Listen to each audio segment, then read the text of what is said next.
I want to go back now to the slow economy. It has a lot of people struggling with their own finances.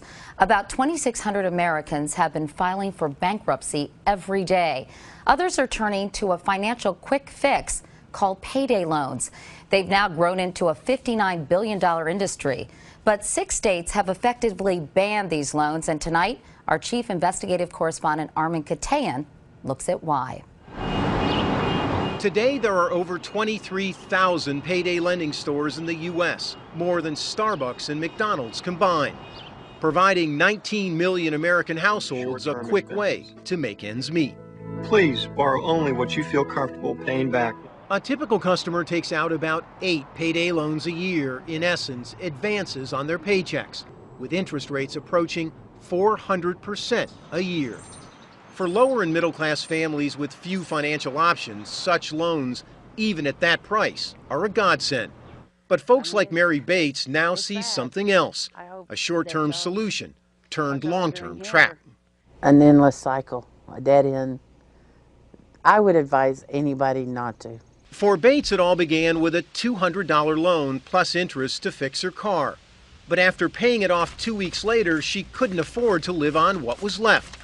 So she took out another loan, starting a 2-year cycle with a variety of payday lenders that ended up costing this single mother of 2 what she says was more than $1,500 in interest to essentially float a $200 loan.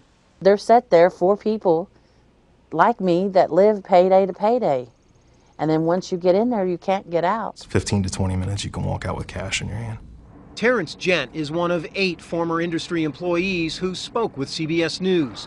A former district manager, Gent says payday lenders train their workers to set hooks. Incentives that you offer to customers to get them to become repeat borrowers. Like take out 5 loans, get the 6th one free, or offering cash to managers of low-income apartments to refer desperate tenants.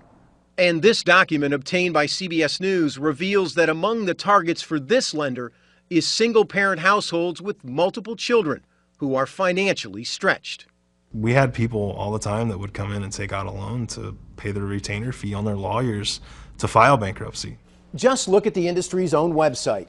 We discovered that 2 of the customers profiled here actually declared bankruptcy, partly due to multiple loans from payday lenders. The service is very transparent. There's no fine print. There's no hidden fees. Did you know that 2 people on your website have subsequently declared bankruptcy, and they listed payday lenders as part of the reason that they were pushed over the edge? But I think you'd find that payday lenders would be a small percentage of whatever debt people have when they do declare bankruptcy. It's not the loan, Lindsay. It's the interest on the loan that we're talking about.